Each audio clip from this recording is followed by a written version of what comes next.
Hello मेरे प्यारे बच्चों, चलिए आप सभी ठीक ठाक होंगे। आइए आज हम लोग फिजिकल केमिस्ट्री के चैप्टर का नाम है केमिकल काइनेटिक्स। चैप्टर का नाम है केमिकल काइनेटिक्स, जिसको हिंदी में कहते हैं रासायनिक गतिकी। इसके हम लोग 12 वीडियो देख चुके हैं और 12 वीडियो में हम लोग देखे थे जीरो ऑर्डर रिएक्शन, उस पर कुछ न्यूमेरिकल्स भी कर चुके हैं। और आज हम लोग वीडियो नंबर 13 लेकर आए हैं, लेक्चर नंबर 13 लेकर आए हैं और इसमें हम आपको बताएंगे फर्स्ट ऑर्डर रिएक्शन। ध्यान दीजिए, first order reaction, first order reaction जिसको हिंदी में कहते हैं प्रथम कोटि की अभिक्रिया।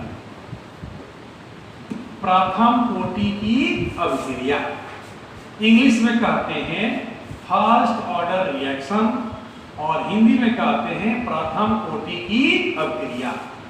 और ये जो टॉपिक है जेईई मेंस और नीट के लिए बहुत महत्वपूर्ण है, इसलिए इसको बहुत ध्यान से पढ़ने की आवश्यकता है।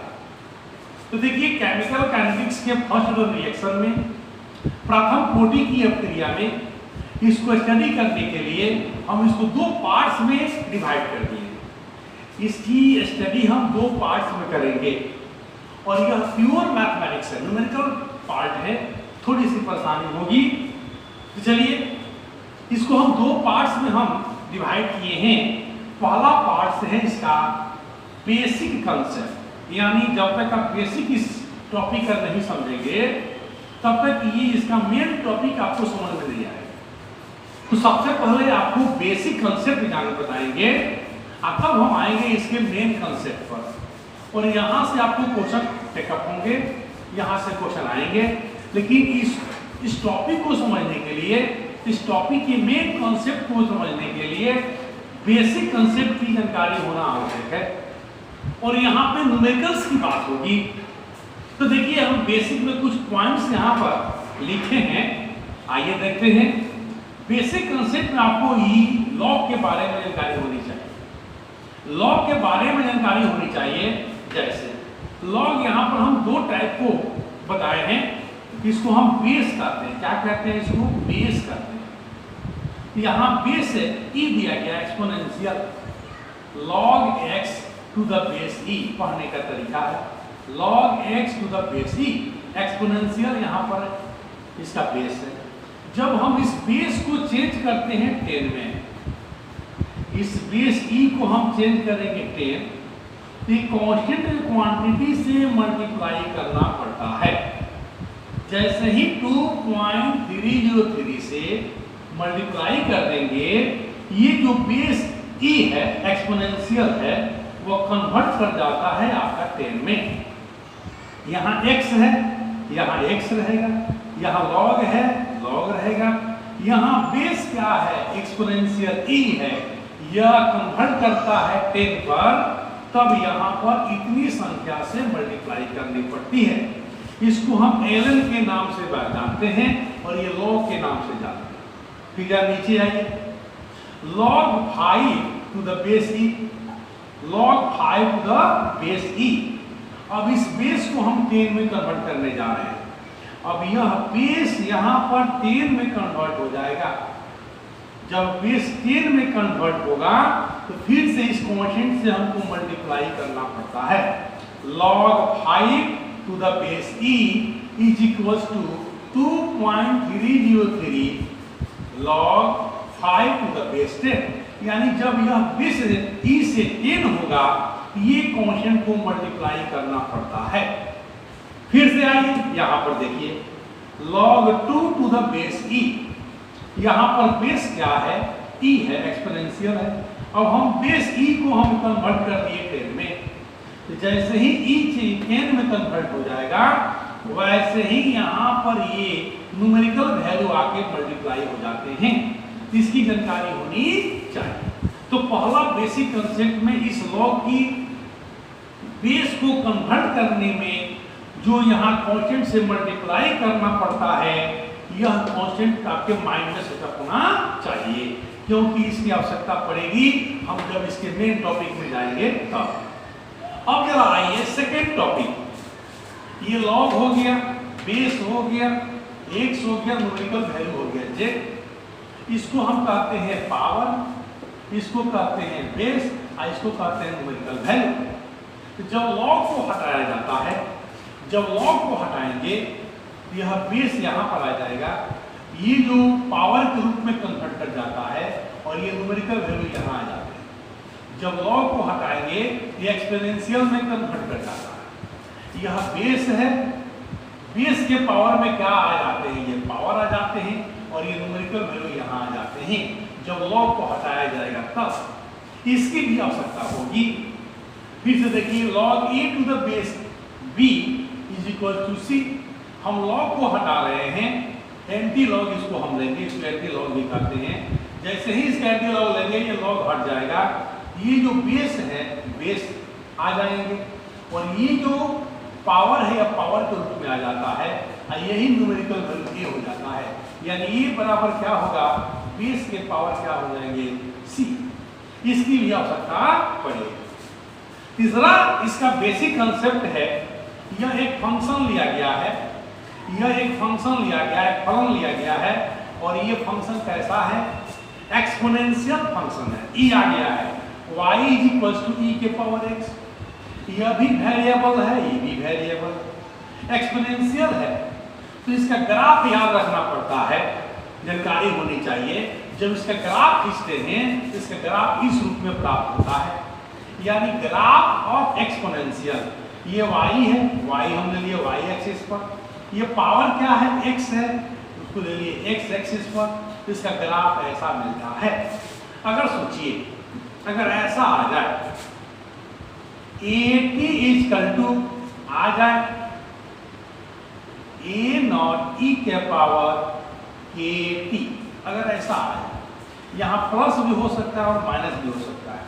अब आपको 80 और t में ग्राफ खींचना हो तो कैसा आएगा, ये देखिए 80 हम इधर ले लेते हैं, 80 को यहाँ लेंगे y एक्सिस पर और यहाँ पर t है, यहाँ पर x था, इस पर यहाँ t के साथ क्या हो रहा है 80 चेंज हो रहा है। अगर हम यहाँ टाइम ले लें इसका भी ग्राफ वैसे ही मिलेगा जैसा कि यहाँ मिलेगा और ये आएगा और x एक्सिस के क्या होता है, तो ये पैरेलल हो जाता है, x एक्सिस के पैरेलल हो जाता है। तो अगर एक्सपोनेंशियल कहीं आता है तो उसकी ग्राफ की जानकारी आपको होनी चाहिए। इसका ग्राफ ऐसा आता है, ये आता है 3 नंबर पॉइंट बेसिक कंसेप्ट में। 4 में हम आते हैं लॉग के कुछ वैल्यू को याद रखना पड़ता है। जब आप यहाँ से न्यूमेरिकल्स टच करेंगे, जब यहाँ से न्यूमेरिकल सॉल्व करेंगे तो इस वैल्यू का यूज होता है। जैसे log 2 टू द बेस 10 हमेशा log के फॉर्म में आता है और बेस 10 लिया जाता है, इसको log 2 भी करते हैं। तो log 2 का वैल्यू होता है 0.3। आज याद कर लीजिए, क्योंकि इस सब वैल्यू को पुट करके हम न्यूमेरिकल सॉल्व करेंगे। तो log 2 का वैल्यू होता है 0.3, यानी इसका बेस क्या होगा, बोलिए 10। log 3 to the base 10, log 3 का वैल्यू होता है 0.48, log 3 हो गया 0.48। log 5 का मान होता है 0.7 और log 7 का वैल्यू होता है 0.85। ये मान आपके दिमाग में होना चाहिए क्योंकि इसकी आवश्यकता है। आइए जरा फिर से हम एक बार रिमाइंड कर दें, केमिकल काइनेटिक्स हिंदी इसका होता है रासायनिक गतिकी। इसकी हम वीडियो बना रहे हैं 13 नंबर, लेक्चर हम दे रहे हैं 13 नंबर। 12 में हम लोग जीरो ऑर्डर के रिएक्शन को सब क्लियर कर चुके थे। अब हम लोग यहाँ पर देखते हैं फर्स्ट ऑर्डर रिएक्शन, प्रथम कोटि की अपक्रिया। तो प्रथम कोटि की अपक्रिया को समझने के लिए हम इसके कंसेप्ट को 2 भागों में पाते हैं। पहला है बेसिक कंसेप्ट, दूसरा है मेन कंसेप्ट। तो बेसिक कंसेप्ट जब तक आपको समझ में नहीं आएगी, बेसिक कंसेप्ट पकड़ नहीं होगी, तब तक आपका मेन कंसेप्ट समझ में नहीं आ सकता है। तो बेसिक कंसेप्ट हम यहाँ से शुरू किए हैं, यहाँ से ध्यान से देखिए। पहला पॉइंट में लॉग की बेस को चेंज करना, इसकी आवश्यकता होगी। लॉग का यहाँ बेस है एक्सपोनेंशियल, जैसे ही हम 10 में कन्वर्ट करते हैं, यहाँ x है तो x रहेगा, ये नहीं बदल सकता, केवल बेस बदलेगा। जब बेस को एक्सपोनेंशियल से 10 में कन्वर्ट करेंगे, दूसरे में नहीं, एक्सपोनेंशियल से 10 में, तो यहाँ पर इतनी कांस्टेंट से गुणा करना पड़ता है, 2.303। उसी प्रकार यहाँ पर कर दिए हैं। दूसरा है यहाँ पे log x to the base e is equal to z, इसको पावर कहते हैं, इसको बेस कहते हैं, और इसको कहते हैं न्यूमेरिकल वैल्यू। अगर आप चाहें तो जान सकते हैं, ये हो गया न्यूमेरिकल वैल्यू, न्यूमेरिकल वैल्यू होगा, इसको पावर कहते हैं, और इसको कहते हैं बेस। क्या कहते हैं बोलिए? बेस। तो बेस यहाँ पर ई आ जाते हैं, ये जो है पावर के रूप में आ जाएगा, और ये जो न्यूमेरिकल वैल्यू है यहाँ आ जाते हैं। जब हम इसका एंटी लॉग लेते हैं, जब हम इसको लॉग को हटाते हैं, तो वह पावर के रूप में कन्वर्ट कर जाता है। ये हो गया बेस, बेस ले लेंगे, पावर आ जाएगा z, और यहाँ x वैल्यू आ जाता है, e के power z is equal to x।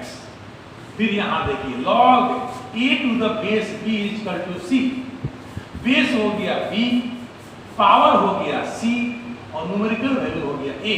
तो न्यूमेरिकल वैल्यू a आ जाएगा, और ये पावर में कन्वर्ट हो जाता है, यानी b के पावर हो जाएंगे c, a हो जाएगा। अगर एक्सपोनेंशियल फंक्शन दिया गया है तो इसका ग्राफ ऐसा होता है। तो ग्राफ ऑफ एक्सपोनेंशियल दिमाग में होनी चाहिए। कोई भी एक्सपोनेंशियल फंक्शन होगा तो उसका ग्राफ इस प्रकार का आएगा, इधर x ले लेंगे, यहाँ पावर x है तो x एक्सिस पर ले लेंगे, यहाँ पे जो रहता है y एक्सिस पर ले लेते हैं, और उसका ऐसा ग्राफ प्राप्त हो जाता है। जैसे AT बराबर a नॉट e का प्लस माइनस AT, AT को हम लेंगे y एक्सिस पर, और x एक्सिस पर क्या ले लेते हैं बोले? टाइम को। ये देखिए, जब x एक्सिस पर हम टाइम ले लेंगे, y एक्सिस पर हम क्या करते हैं? AT ले लेते हैं, फिर इसका ग्राफ भी ऐसा ही मिलेगा। चौथा में न्यूमेरिकल्स कंसेप्ट यहाँ पर आएंगे, तो उसको समझने के लिए log 2 का वैल्यू, log 3 का वैल्यू, log 5 का वैल्यू और log 7 का वैल्यू याद होना चाहिए आपको, ये दिमाग में रहनी चाहिए। तो log 2 का वैल्यू होता है 0.3। न्यूमेरिकल मान तभी प्राप्त होंगे जब बेस क्या होना चाहिए? 10 होता है। जब बेस 10 होते हैं तो इसका मान होता है 0.3। अगर बेस ई होगा तो हम पहले उसको कन्वर्ट कर देंगे बेस 10 में, और उसका मान रख देते हैं। log 3 का मान होता है 0.48, log 5 का मान होता है 0.7, और log 7 का मान होता है 0.85। ये हो गया आपका 4 नंबर। पांचवा पॉइंट में आइए, इंटीग्रेशन पर बात करते हैं। इंटीग्रेशन पर 1/x इंटू dx, 1/x का क्या हो जाएगा बोलिए? log x। इसको जानकारी होना चाहिए। इंटीग्रेशन ऑफ 1/x हो जाता है log x, लेकिन यहाँ पर बेस क्या आएंगे? जब भी हम इंटीग्रेट करते हैं तो बेस आ जाता है एक्सपोनेंशियल के फॉर्म में। अगर ऐसा आ जाए तो इसका क्या होगा?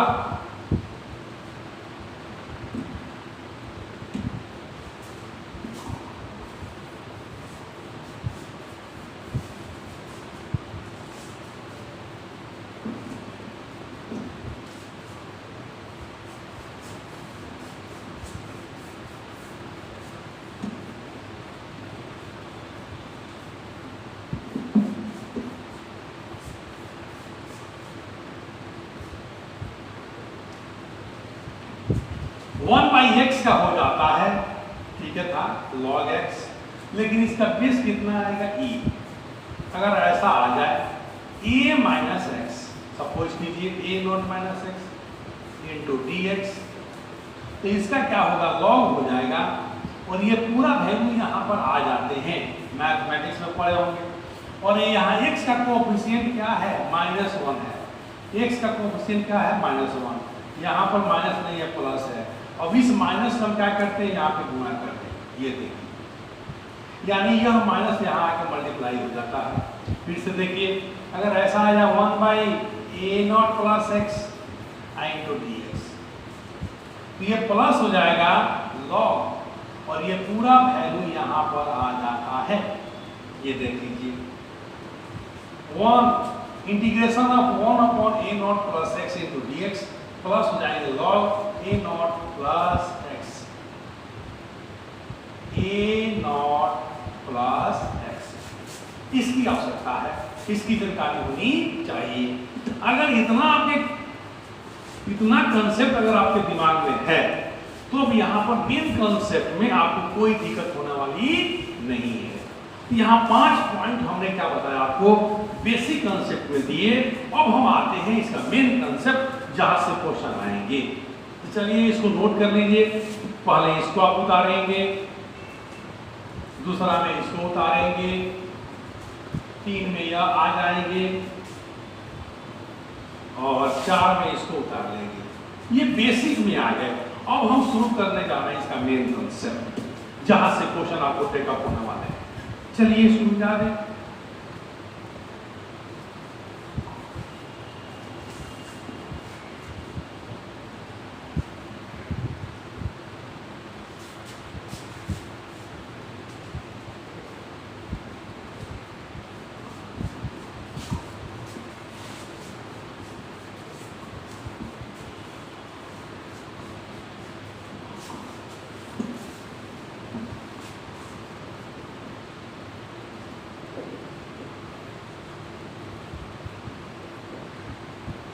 यहीं से क्वेश्चन आपको सर्च करेंगे।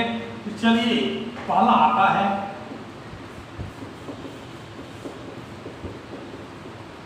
डेफिनेशन ऑफ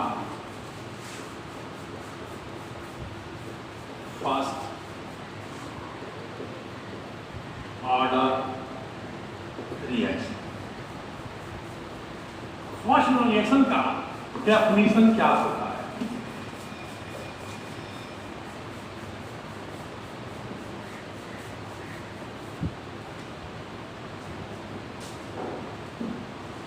तो फर्स्ट ऑर्डर रिएक्शन का हम क्या करते हैं, आप समझ लीजिए। ऑर्डर इक्वेशन हम लिखते हैं, या इसी को करते हैं रेट लॉग। रेट इक्वेशन कर सकते हैं, रेट इक्वेशन कर सकते हैं। किसी भी रिएक्शन के लिए, किसी भी अभिक्रिया के लिए हम ऑर्डर इक्वेशन लिखते हैं और रेट इक्वेशन लिखते हैं, जो एक्सपेरिमेंट पर आधारित होता है। अगर हम यहाँ पर लिखे, यहाँ के आ गया, ये कॉन्सेंट्रेशन ऑफ ए हो गया, इसका पावर 1 आ जाता है। ये हो गया आपका ऑर्डर इक्वेशन या रेट इक्वेशन। इसको दर समीकरण करते हैं या कोटि समीकरण करते हैं। तो यहाँ पे जो रिएक्टेंट का कॉन्सेंट्रेशन होता है, उसका पावर अगर 1 मिल जाए, तब हम कहेंगे अगर ये रिएक्शन है A gives B, इसका रेट है इक्वेशन ऐसा आ गया, तो यहाँ पर A रिएक्टेंट है, इसका पावर 1 होना चाहिए, यूनिटी होना चाहिए, तब यह रिएक्शन क्या कहलाती है? फर्स्ट ऑर्डर रिएक्शन कहलाती है। फर्स्ट ऑर्डर रिएक्शन का एग्जांपल होता है रेडियो एक्टिविटी। बहुत महत्वपूर्ण पॉइंट है। रेडियो एक्टिविटी का यहाँ सारा नॉलेज आपको टेकअप किया जाएगा, जो फिजिक्स 12th में पढ़ना है मॉडर्न फिजिक्स में। यहाँ पर रेडियो एक्टिविटी क्या है, वह फर्स्ट ऑर्डर रिएक्शन होता है। फिर होता है decomposition of H2O2, decomposition of N2O5, फिर आता है बैक्टीरियल ग्रोथ। ये सब क्या है? फर्स्ट ऑर्डर रिएक्शन होते हैं। तो हम कैसे डिफाइन करेंगे? यानी कोई भी रिएक्शन है, उस रिएक्शन की ऑर्डर इक्वेशन में या रेट इक्वेशन में रिएक्टेंट का जो पावर होता है, रिएक्टेंट की कॉन्सेंट्रेशन का पावर जो होता है, वह कितना होता है? बोलिए 1 होता है। तब वह रिएक्शन क्या कहलाती है? First order reaction. वैसी केमिकल रिएक्शन, वैसी रासायनिक अभिक्रिया जिसकी ऑर्डर इक्वेशन या रेट इक्वेशन में उपस्थित रिएक्टेंट की अभिकर्मक की सांद्रता का पावर यूनिटी होना चाहिए, तब हम कहते हैं कि वह केमिकल रिएक्शन किस ऑर्डर में है, बोलिए फर्स्ट ऑर्डर रिएक्शन में होती है। तो आइए इसको डिफाइन करते हैं।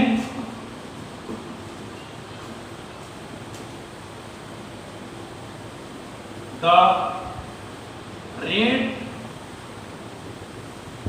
इक्वेशन या order equation of a chemical reaction in which power of concentration of reactant is unity. The rate equation या order equation of a chemical reaction in which, जिसमें power of concentration of reactant, अभिकर्मक की power, अभिकर्मक की घात क्या होती है, unity एक होती है, called first order reaction. Hindi में हम कह सकते हैं वैसी रासायनिक अभिक्रिया जिसकी रेट समीकरण या ऑर्डर समीकरण में उपस्थित अभिकर्मक की सांद्रता की घात, अभिकर्मक की सांद्रता की घात एक होती है, यूनिटी होती है, इकाई होती है। प्रथम कोटि की अभिक्रिया, इसका हिंदी होता है प्रथम कोटि की अभिक्रिया कहलाती है। ये कंप्लीट डेफिनेशन हो गया फर्स्ट ऑर्डर रिएक्शन का। जैसे आप यहां पर देख सकते हैं, इसका एग्जांपल R=K। अगर हम मान लें लेट A gives B, तो इसका रेट इक्वेशन हम ले लेते हैं R बराबर K कॉन्सेंट्रेशन ऑफ A का पावर यहाँ 1 होना चाहिए। ये देखिए पावर 1 होना चाहिए, तो हम कहेंगे ये जो केमिकल रिएक्शन है वह किस ऑर्डर का है, फर्स्ट ऑर्डर रिएक्शन है, प्रथम कोटि की अभिक्रिया है। इसके एग्जांपल क्या क्या हो सकते हैं, आइए इसके एग्जांपल को देखते हैं।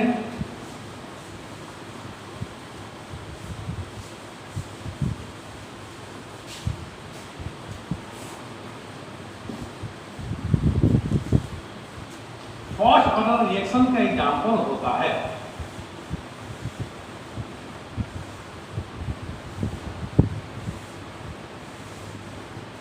Decomposition of H2।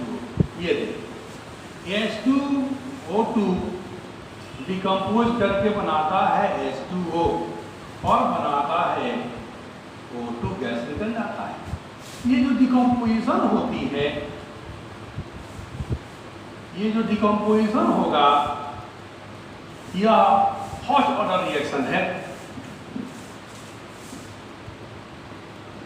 दूसरा आ जाता है radio activity. Radio activity first order reaction में आते हैं। तो रेडियो एक्टिविटी की जितने भी न्यूमेरिकल्स होगी सब यहाँ पे सब हो जाएगी, फर्स्ट ऑर्डर रिएक्शन में हम सॉल्व करेंगे।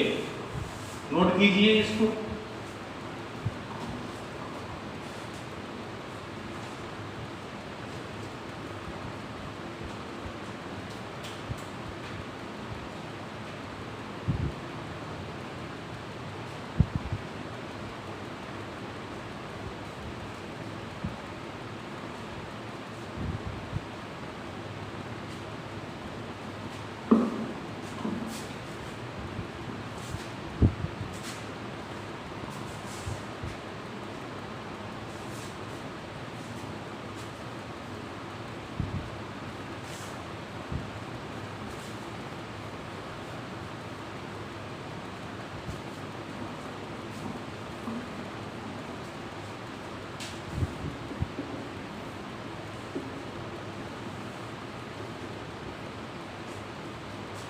ब्रेक डाउन होगा N2O4 में हाफ O2 गैस निकल जाएगी, फिर आ जाता है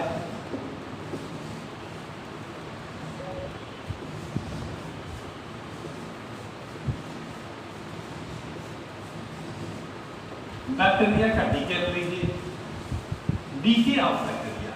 ये सब एग्जाम्पल हो जाते हैं फर्स्ट ऑर्डर रिएक्शन का। अब हम इसका सेकेंड पार्ट लेते हैं जहां से आपको न्यूमेरिकल बनेंगे। आइए डालते हैं हेडिंग।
समाकलित दर का व्यंजक, expression of first order reaction या एक्सप्रेशन ऑफ इंटीग्रेटेड रेट,